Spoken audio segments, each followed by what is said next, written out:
Sanibonani, bengicela ukunixoxela isitori sami kodwa ngeke ngisenze sibe side, ngizosenza sibe mfishane.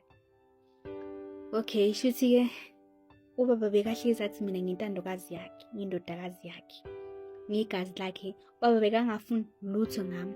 Mina-ke ngikhule kuyimina kuphela umntwana kamama nobaba. So ngikhule nje phakathi komhlane nembeleko, ngikhaya bese ngasweli lutho nje. Yonke into ebengiyifunayo bengiyithola.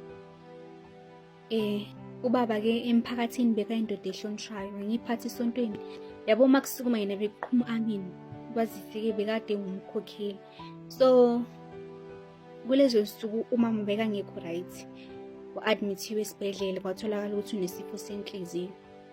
So angazi umama-ke besakayibona indlela yini ukuthi uyahamba. So wakhuluma nobaba wacela ukuthi ingane yakhe ingahlupheki akhona ngoba uyisebenzelile, ayikho nje into okumele ishode ngayo.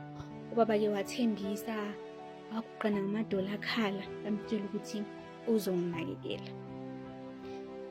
Okay. After a month umama simfihlile, umama wadlula emhlabeni. After a month umama simfihlile, ngashintsha izinto ekhaya. Okay, bengihlala naye endlini ubaba, ngingumntwana nje ongakaphumi esandleni. Kodwa yena ubaba wakhetha ukungenza umfazi endlini.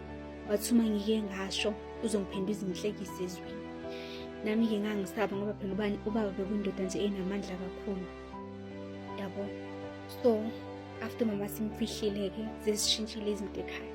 Ubaba sekangenisa abagqoko stomach out, engikhipha out njengenja, noma lidumo izulu line benginandaba lami thakazelwana. Wayesela umsila ngabe uyatshikiza, kwangasekho mnandi ekhaya. Njalo nje ngenza umfazi engena edle isipayini sakhe ephindile. Okay, kulezo zinsuku-ke ngangekho right. Kwazini wena engekho right, ngitshela ukuthi maybe ngingenwa iflu. Okay, ngaye esibhedlela. Uma ngifika esibhedlela-ke bangi-check onesi, bathola ukuthi ngi-pregnant. Bathi ngina 3 weeks ngi-pregnant. Kwaba ngathi ngiyahlanya. Like amathe agcwala umlomo, amadolo ngingasakhoni nokuhamba. Kwaba ngathi nje khona umuntu ongijuqile amadolo, ngingasakhoni nokuhamba.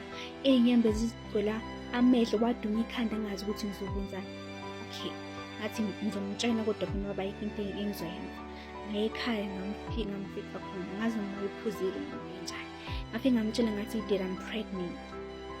Wangiqolozela ngamehlo ogqibula kubaba, excuse me ntombazane, singinjani? Ngathi I'm pregnant.